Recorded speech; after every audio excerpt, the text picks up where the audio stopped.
It's a system of questions concerning aesthetics. Right, so I have 4 basic questions regarding aesthetics. Is there a difference in... Much more. Is there a difference in practice in both the hand of change between universal, collective, generic, and public? Where does the aesthetic fall relative to the 4 orientations on change? Does the aesthetic not privilege the existential through ideas of aesthesis? Can you point to a change in the visual arts in form that is not linked to a change in technology? And poetry, theater, painting, sculpture are one thing, but what of architecture? Thank you.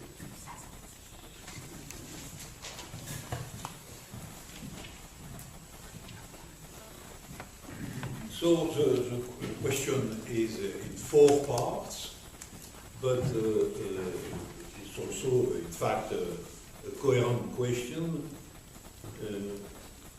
We can understand the question in the sense that is aesthetics in the same relationship to truth, for example, than something else. Is there a specificity of aesthetics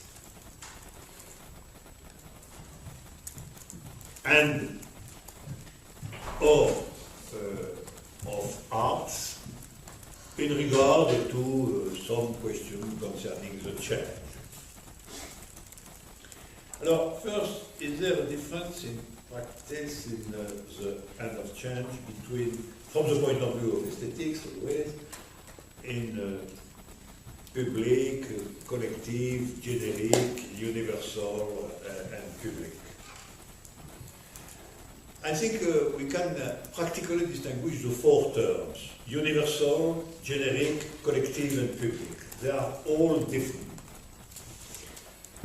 So it's an occasion to precise this point. Public is in some sense purely objective. There exists a public or there does not exist a public. And more generally, something is public or for a public when it's not enclosed in a private situation, when something is exposed in some sense to everybody. And so I think that public is an empirical determination.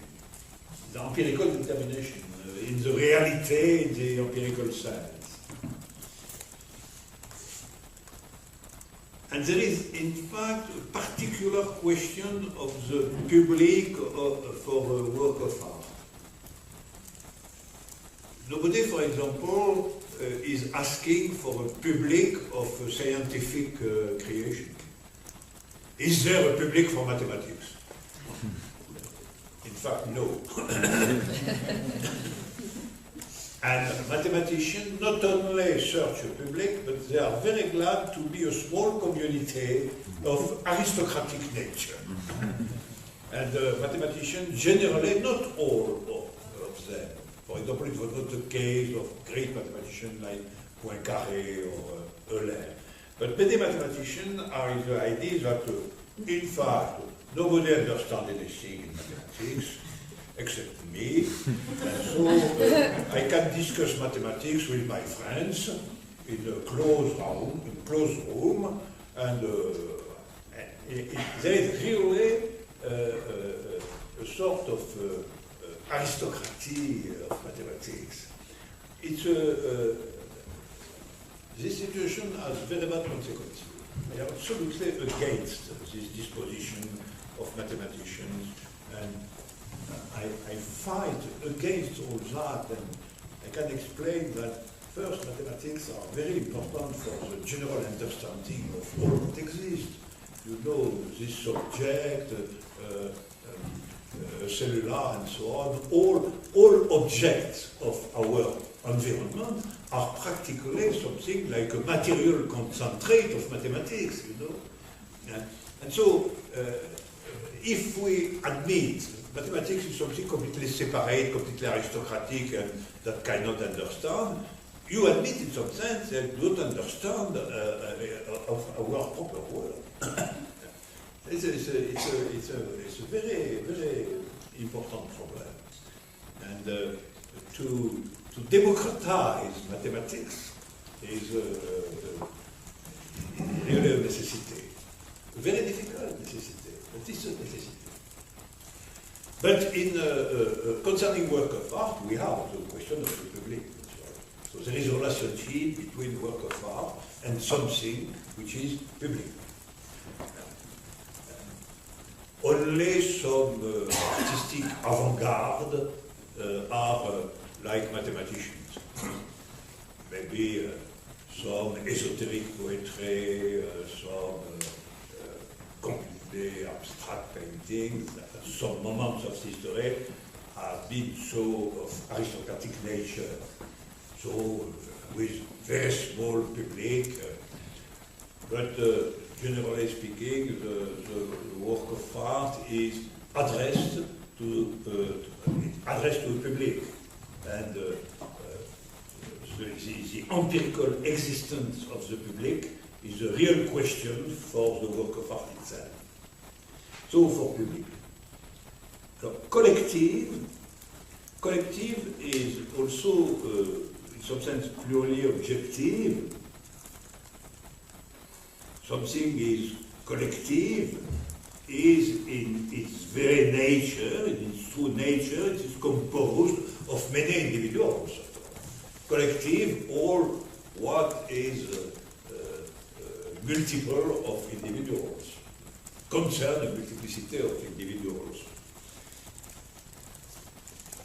For example, we can say that some forms of music, some forms of theater are collective in the field of aesthetic, of artistic creation.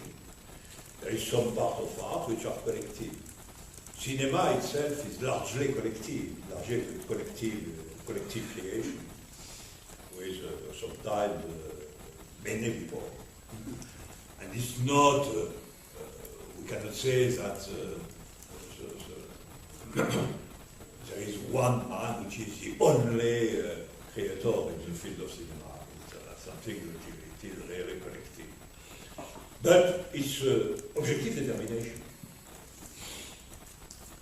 Not identical to public. Public is collective, but not all what is collective is the public. For example, we can have collective political action. But collective political action is not exactly a public, it's something else. Universal is formal. Universal can designate all that which are value for every subject, something like that. Independently of particularities. You can say that something is universal if its value is independent of the particularities of the subject to which all that is addressed. And it is why universal can be, in some sense, reduced to a purely logical expression. You know that it's a question of quantification. And there is a symbol of universality in logic, which is this one. For all x. For all x is true. And so, universality, it is in sense that I say that universality is formal. Universality is the quality of the judgment. And so it's a question of logical universality. And it's not objective, neither subjective, it's formal. the difference with public and collective.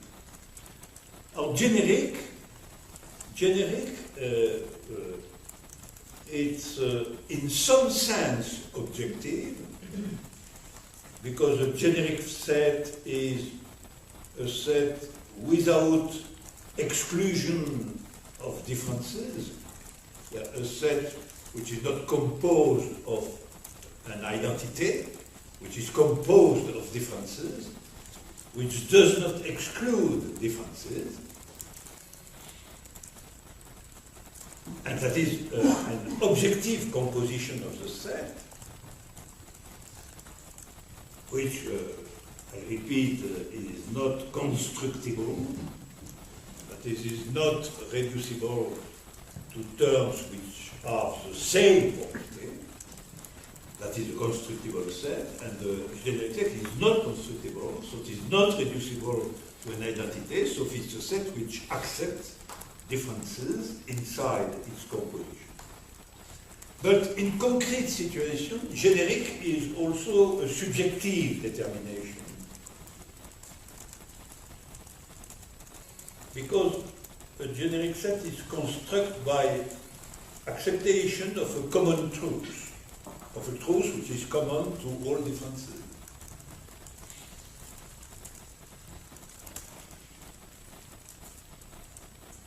So, generic is not only formally universal with differences, but it's also a subjective position.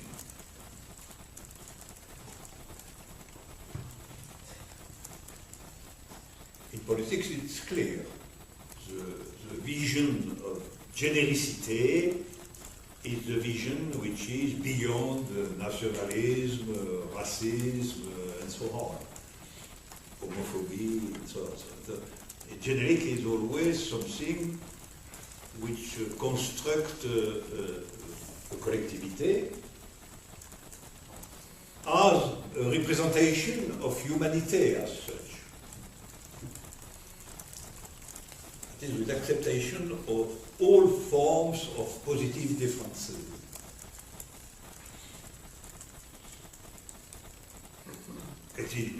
I recall that first Marx said that proletariat was the name of generic humanity.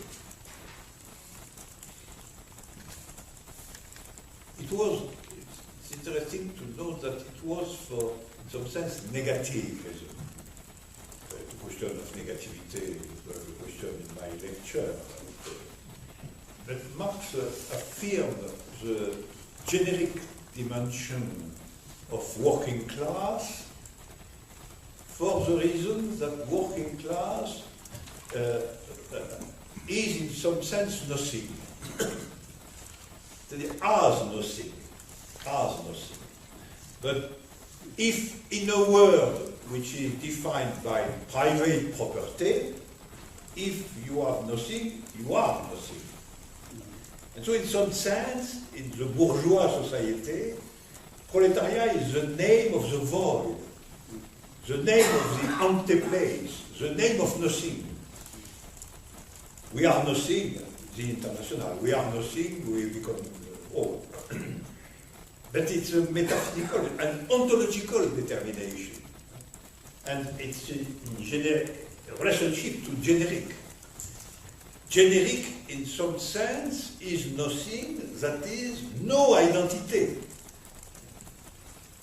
If we think that to be somebody or to be something is to have an identity, for Marx, the proletariat is nothing. Because the proletariat has no identity. It's composed of individuals with nothing, only their body for the work. But they have nothing. And in the bourgeois society, they are nothing because they have nothing. And so, in Marx, we have a relationship between generic and nothingness. Social nothingness, but nothingness. And it is naturally the fundamental reason of the relationship between Marx and Hegelian dialectics. Because we have first being, which is the bourgeois society, and for the immanent nothingness of being, which is proletariat, and after that we have the becoming of revolution. It's a general framework.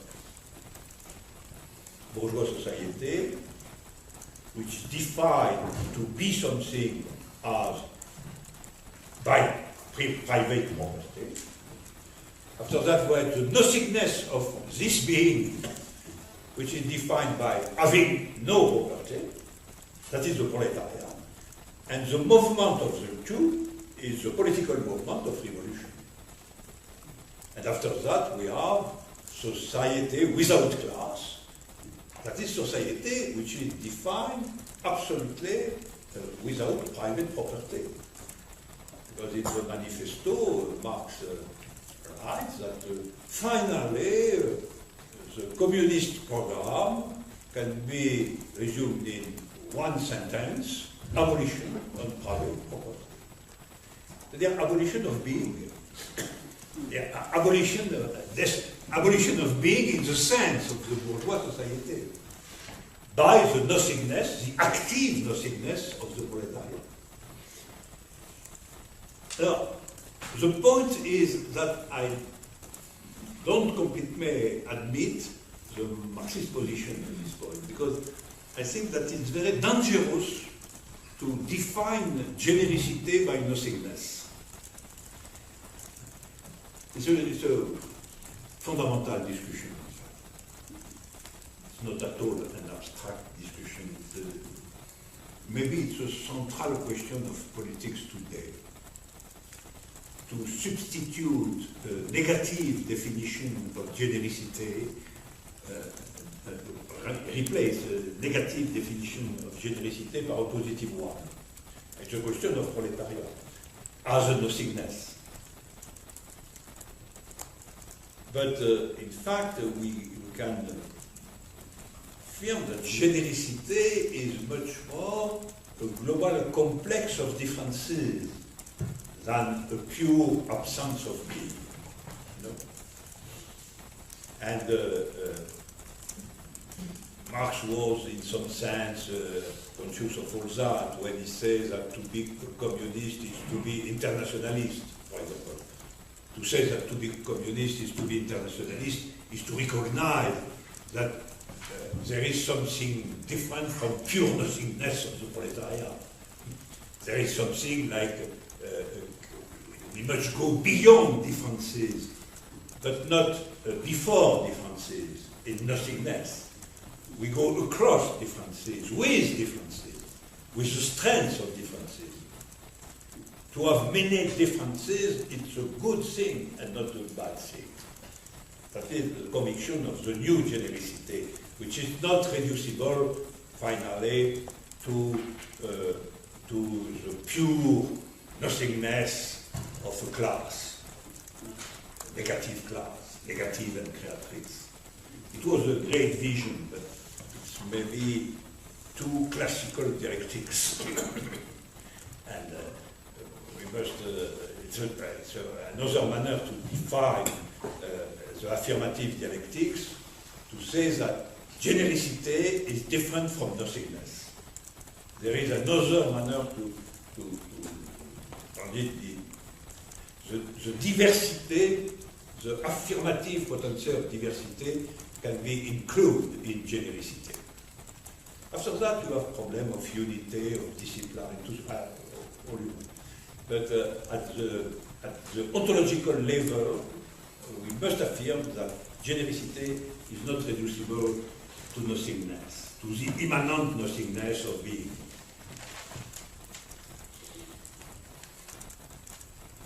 And so it is why generic is different from universal, from collective, and from public.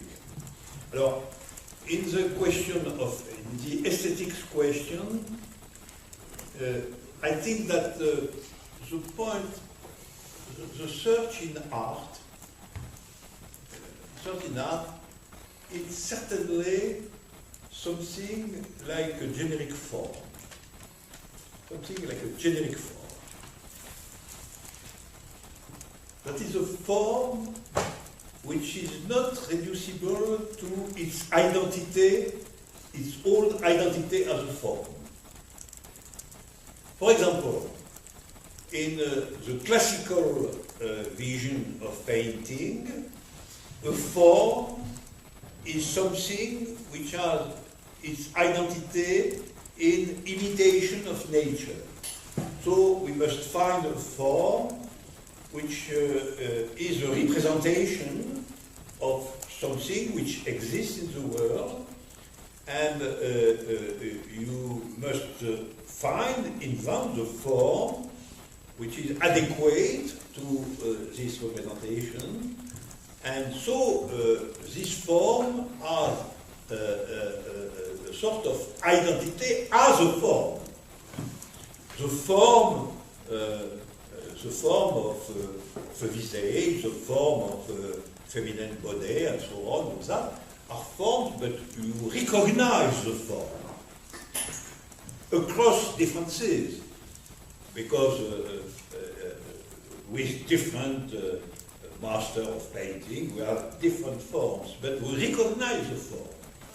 And so the form has an identity. But finally, the movement of painting is to go beyond all that. In classicism itself, is to go beyond the pure identity of the form and to create a form which is not defined strictly by its natural identity. And you know that finally all that conduct to the pure creation of forms which are not at all in relationship to natural object. So a rupture with representation, with imitation, and so on. But all this movement to a form which is strictly dependent of its natural or external identity, which is a representation, but which is never exactly only a representation, which is also something else, precisely.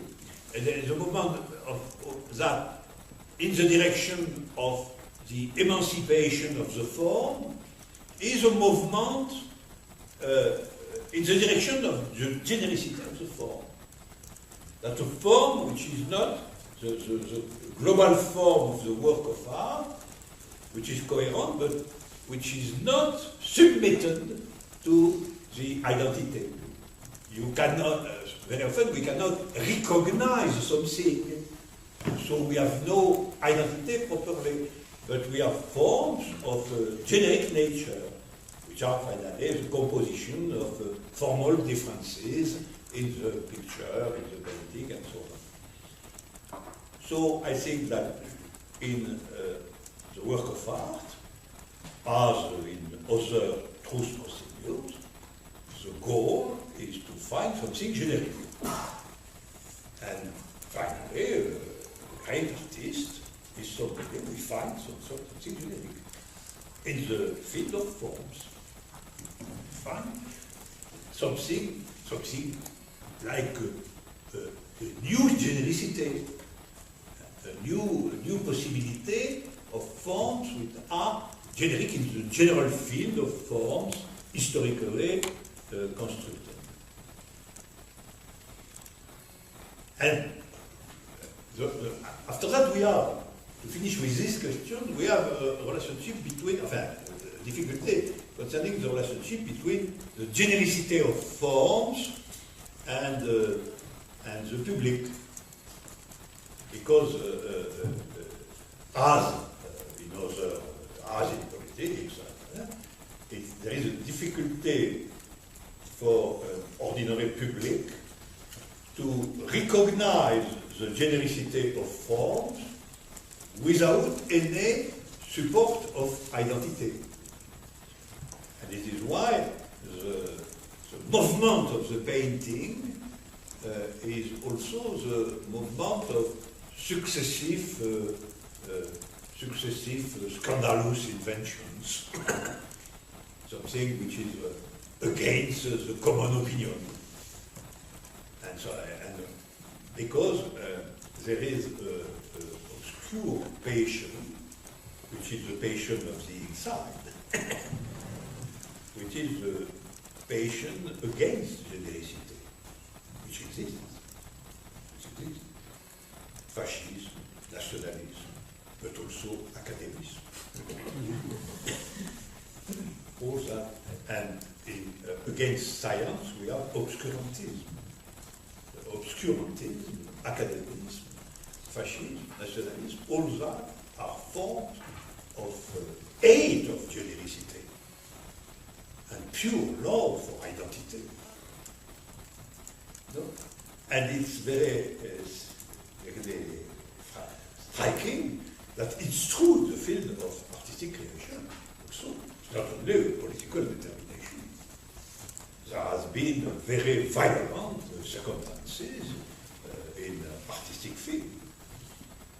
The first of the Sacred Spring of Stravinsky, the painting of Manet, with some riots against all that.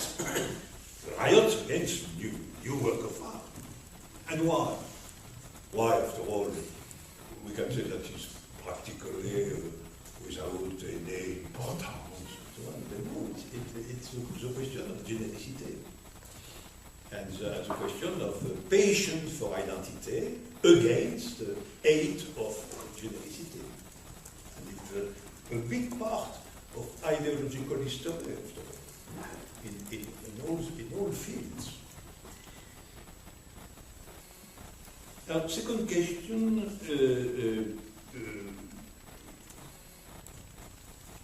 was not completely clear for me, but it was the status of aesthetics, finally. The question is to distinguish between aesthetics and the concrete process of the work of art, the concrete process of art. Because aesthetics is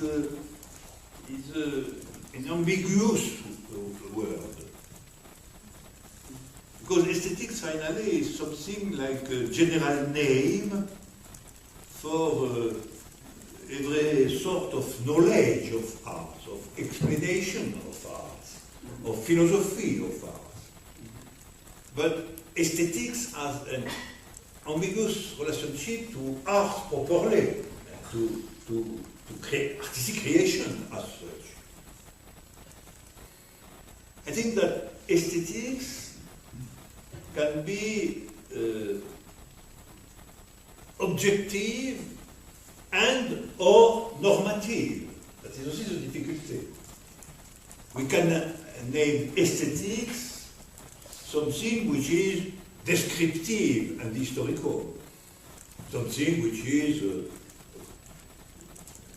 history of artistic creation, of history of forms, and so on, with detailed descriptions of that sort of things. But aesthetics is very often normative. Aesthetics is saying what is good in art, or what is the norm of artistic creation. So it's also a form of judgment. But in any case, it's a secondary operation, aesthetics. Aesthetics is naturally the supposition of existence of works of art. And so it's a secondary operation, aesthetics. Very often of philosophic nature. The aesthetics, finally, is the name of the relationship between philosophy and art. So, history and philosophy and art. And so it's not, in my vision, it's not a creation of truth. It's the work of art which is the creation of truth, of new truths. The work of art which is the creation of genericity in forms. Aesthetics is reflexive. Aesthetics come after.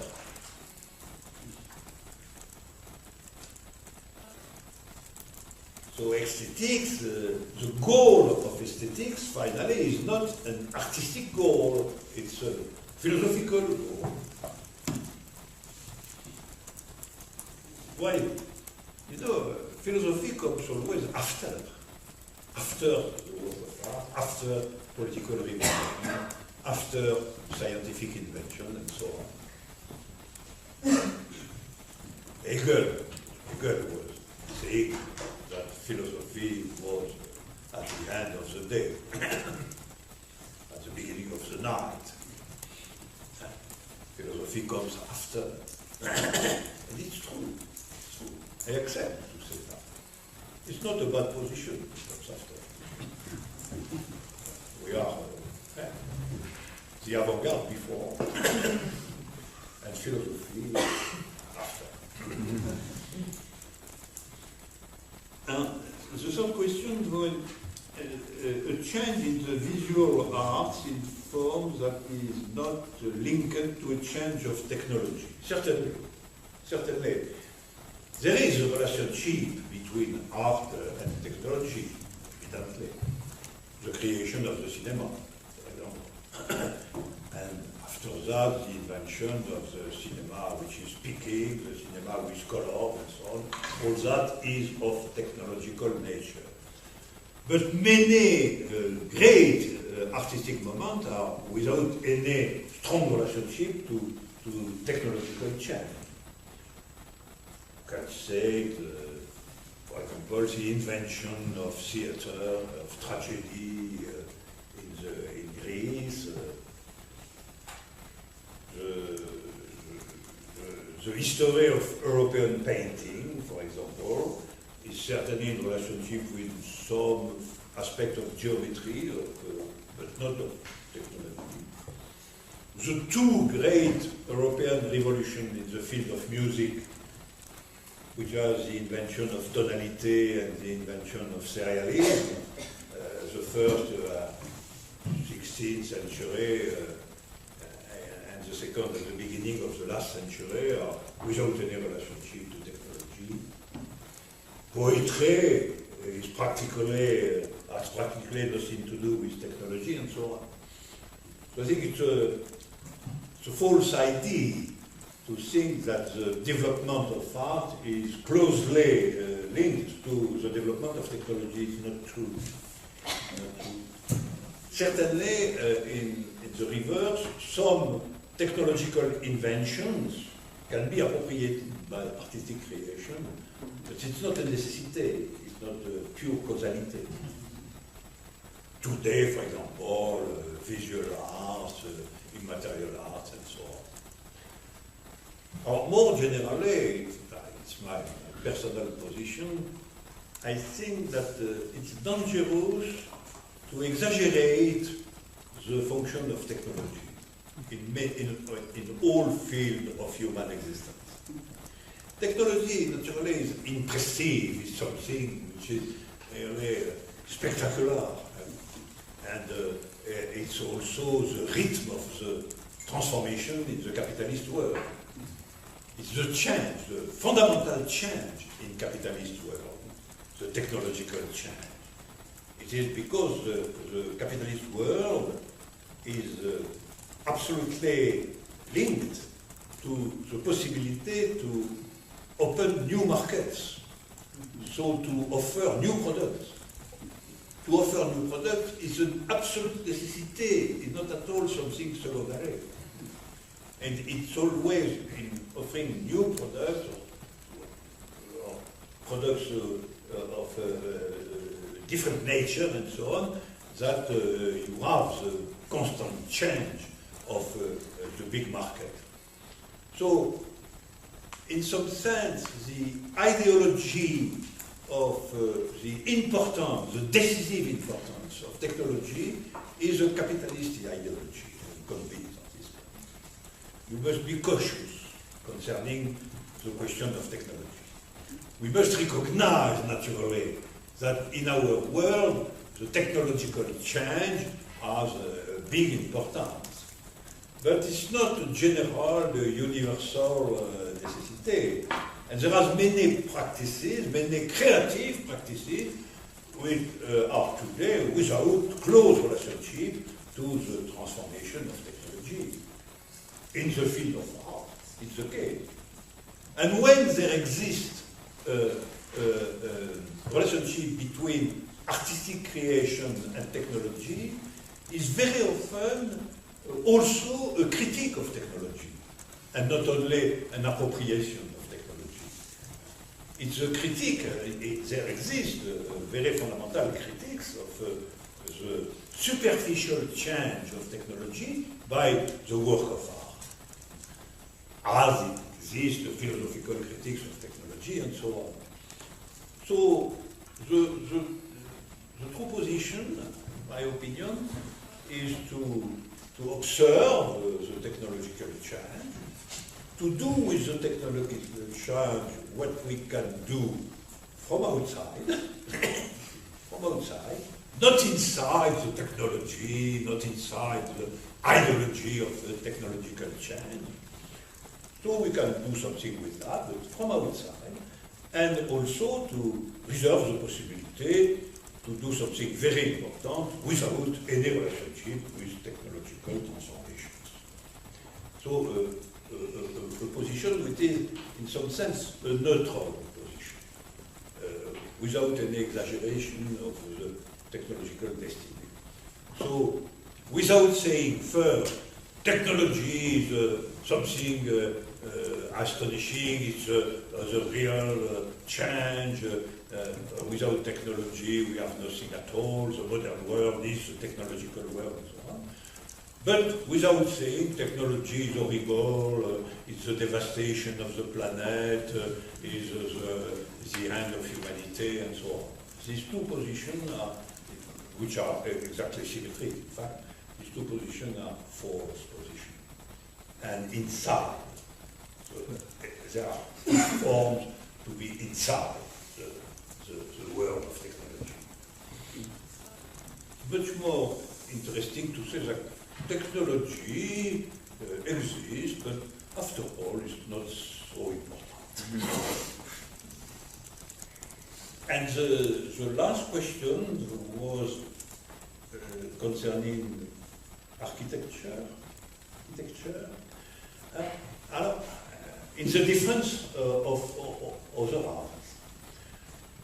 It's a very interesting question because architecture is certainly what is by necessity inside.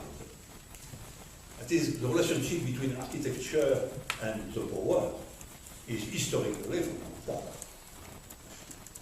Practically all the big monuments has been religious monuments for practically the majority, or imperial monuments,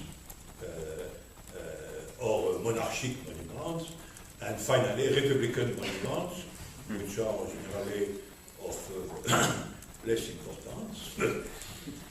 But all architecture, the motor of architecture has been the power itself.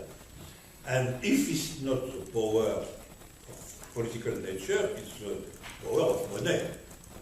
Because as private creation, architecture is also practically in the hands of financial potential.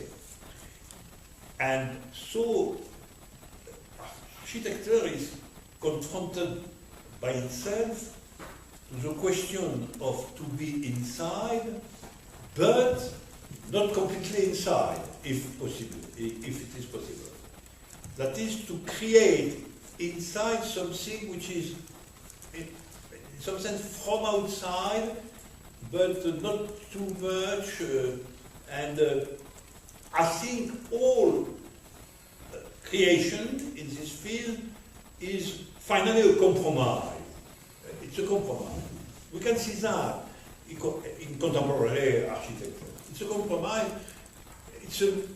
Because too much money. Too much money. Where exists somewhere too much money, there is always compromise. But precisely, it's also what is interesting in architecture.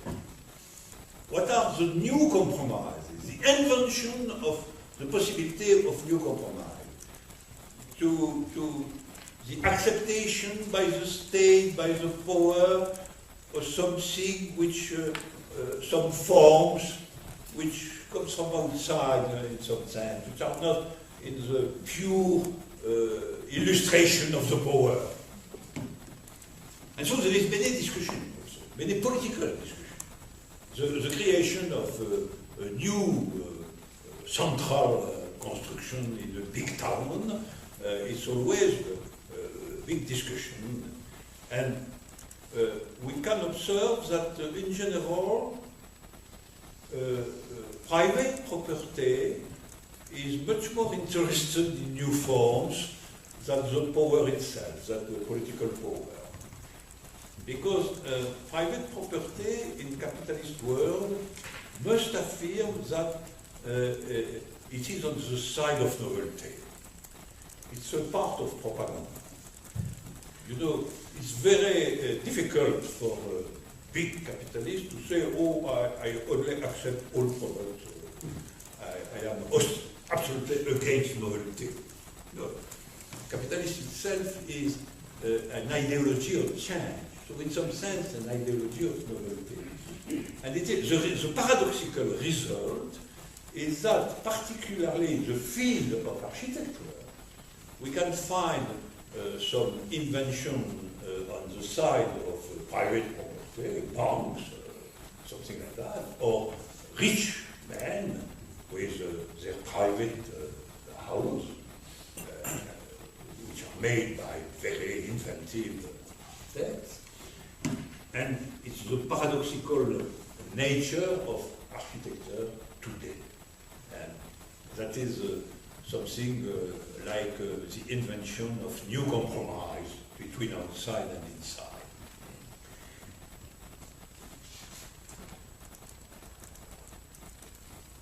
Question concerning life and death. You first. You are? Okay. This is more than a question, as I would like you to expand on the notion of death within the framework of change that we've been working on. You mentioned before that death, we've had to find new ways that were not religious. So I pose two possibilities, two questions. If death is only for the other, because the person that dies or the thing that dies doesn't know, is it an event, and in which way, if so?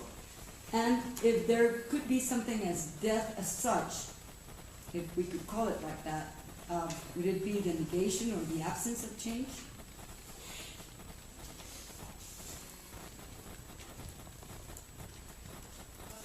Concerning the question of death and the proposal of dialectics between life and death,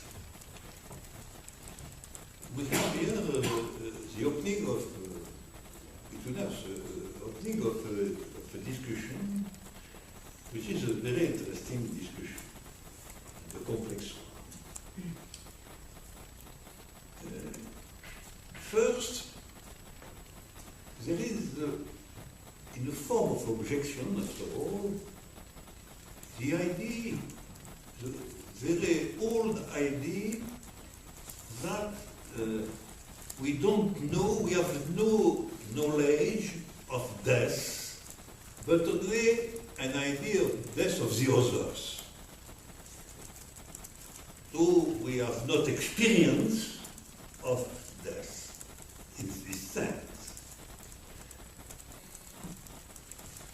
This idea, the question of death must be examined from the point of view of my death and the death of others, is also present in the very big question of Iran.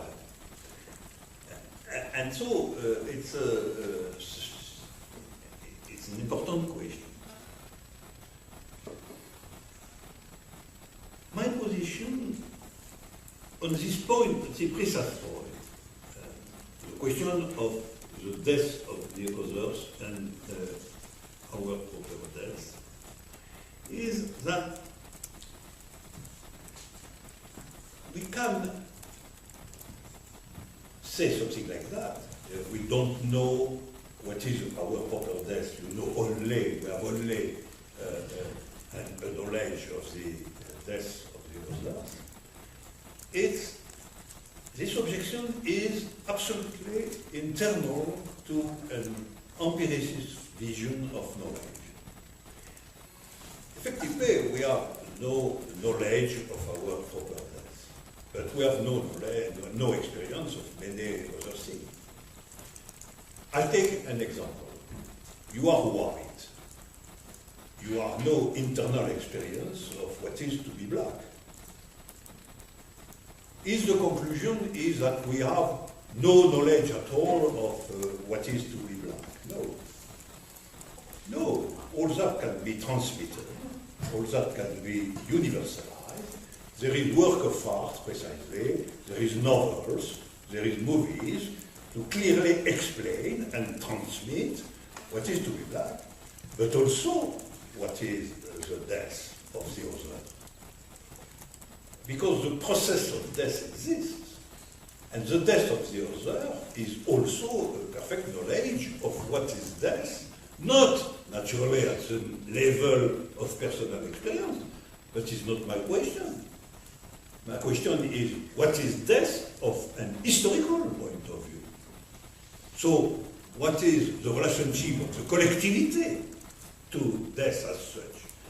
And we cannot say that death is nothing. Death exists, absolutely. And it is not because I cannot understand what is my proper death that death cannot exist as a social existence. I perfectly know what is my suffering, my terrible suffering, when something else is dead, and so on. And it's the same thing for many experiences which are not personal and intimate experience, but are experienced by the mediation of the others. And it is why I don't agree completely with this point, not only for the question of death, but for any question where we can object that we have no experience personnel of what is indicated. I think that there exists subjective transmission. What is a subjectivity can be transmitted. And it is not because we have knowledge by the others that this knowledge becomes purely objective. You can have a subjectivation of the experience of the others. And you have very often a subjectivation of the experience of the others. When somebody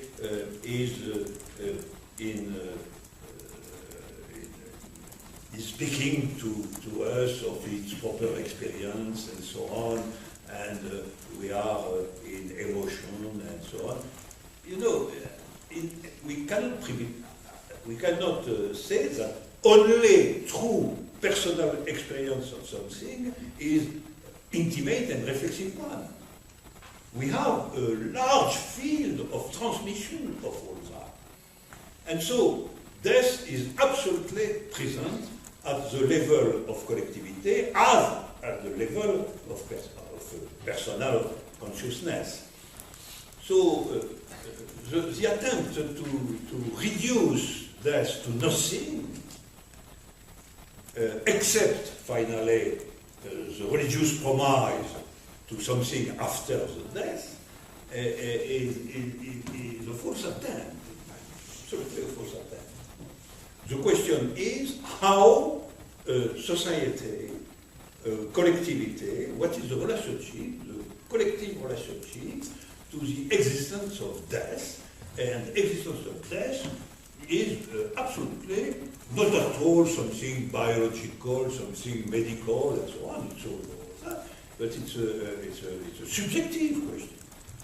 It's a subjective question. And not only in the dimension of the fear of death, which is really in common sense, but in the fact that death is perpetually present in the collective existence, and as a very important question.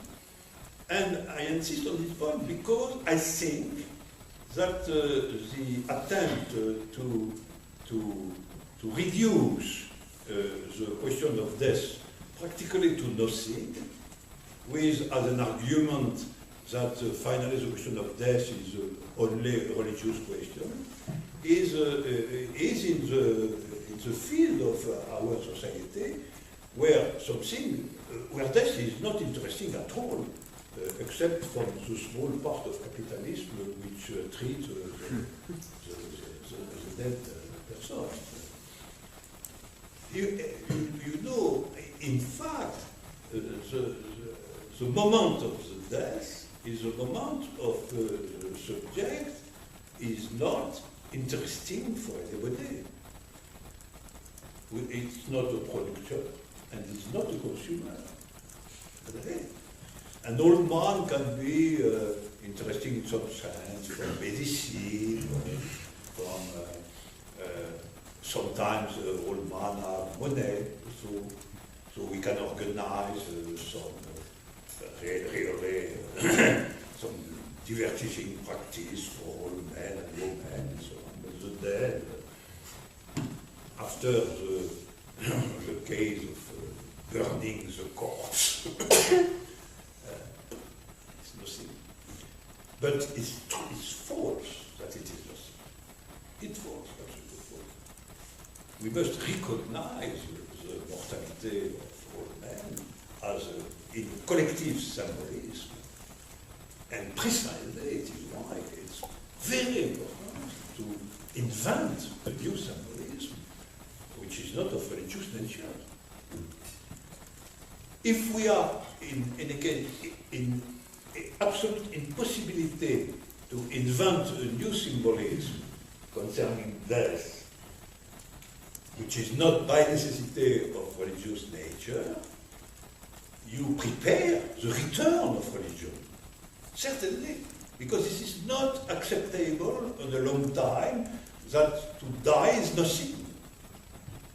To die is not nothing. To die is a situation of a man and woman at the end of their life, and collectivity must invent something which recognizes the fact that there is death, and also around death that there is big suffering, and that there is a very important question concerning the new time for all the environment of the dead, the old time where you have to constitute memory and the existence in the memory and so on. And the disparition of all that will be savage, absolutely. And the idea that it's because it's religious, I understand it. I am absolutely, you know that. I'm not a religious man. But precisely the question of the death of God, question of the death of God, the Nietzschean language, is also the question of we cannot say anything concerning the death. And so everybody today dies in some sense alone, because there is no recognition, collective recognition, general and symbolic concerning the place of this man or this woman in our world. And the point is, for example, the church in old time was here. The church was here. Today, the power is not here. It's absent. It's a remarkable fact. There is no representation of the collective power when somebody dies. The church was here. It was, and the argument, so the church was here that precisely today it's impossible that something else comes after the church to be here, when, to be here in the name of collectivity when somebody died. It's a dangerous argument, I think. A dangerous argument. Because the religion was here because it was a necessity. And from very, very long time, we know that for the prehistoric man, we have naturally ceremonies concerning public ceremonies concerning the death. And so we are after millenaries of this question, and this question disappears. I am not convinced. And when I say that we must find a non-religious, by necessity, somebody is religious, okay, but non-religious by necessity solution of this problem, it's because I think that it is a very important question, not at all something which can be reduced to the fact that to die is finally nothing, because if it's the die of the others, it's a question of biology and the objective question of the disparition of the body, and if it's something else, it's religious. Because, and in a way I maintain, so I am also speaking of the question of Ireland, but we return to the question. I maintain that we must find a new dialectics between life and death. And naturally, about your question, death as such cannot be an event, because at the level of the individual body, death is the closure of possibility, is the interdiction of possibility. So, in some sense, death is a counter-event. The counter-event, and it's a problem, precisely. What we can do is a counter-event. What you can do. And so, in some sense, we must absolutely transform, which is purely a counter-event, in something which, for the collectivity, has a positivity. And it was naturally the work of the church. The church was saying, after the death, we have something else, and we can speak of this person in view of the future, and so on. In any case, if we cannot say something like that, we cannot be mute. Cannot be mute. Because to be mute is to accept the savage law of the contemporary world. I think, you know, a collectivity can be judged with 2 points, 2 fundamental points, some others. First, the relationship to the old people. And second, the relationship to the death. It's not the same thing. It's not the same thing. The death is also the end of to be an old person. And so, but it's 2 very fundamental points concerning what I can name civilization. I think a collectivity is civilized when it has some symbolic disposition concerning the death. It's a point of civilization. And a collectivity is civilized also when it has a positive use of all people. And not only a negative use, what we can do concerning the negative part of the life, which is to be whole. No, a positive use. And we return in some sense in the question of tradition. In the tradition, we have 2 answers to these 2 questions. The old man, old woman are in charge to transmit the tradition, precisely. Though they are a positive disposition. And concerning the death is a passage to something else. So we must organize the symbolization of the passage. Okay, we cannot do like that. We cannot say the old man and woman must transmit the repetition of the tradition, and concerning the death, we cannot affirm that there is a future. So that it is a passage. But we must say something. If we accept to say nothing, it's a deficit of civilization, absolutely. And you know, it is the point where we have radical critiques of capitalism. Capitalism is not only the question of social inequalities, of financial crisis, and so on. Capitalism is also an anthropology, a vision of what is man, woman, and so on. It's an anthropology. And in this anthropology, progressively we can see that many aspects of civilization disappear. There is really disappearance of some aspects of civilization which are of general nature, which are not pertaining of all tradition only. And it is why, in fact, capitalism is contemporary to the death of God. It's a word adequate to the death of God, because it's a purely terrestrial definition of happiness, without any promise. But I think capitalism is the consequence of the death of God, but not the solution of the problem which is opened by the death of God. Not the same thing. Capitalism is here in the death of God. That is the disparition of all tradition. And in fact, the disparition of seriously symbolized death as a passage. But it's not the solution of the problem.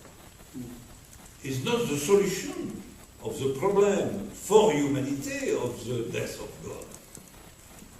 It's only a consequence, a pure consequence. And the life of capitalism is installed in the death of God, but is not at all an answer to the general question of the death of God. And the question of death is only a point of all that. It's only a point. It's the same in some sense by the disparition of heroism.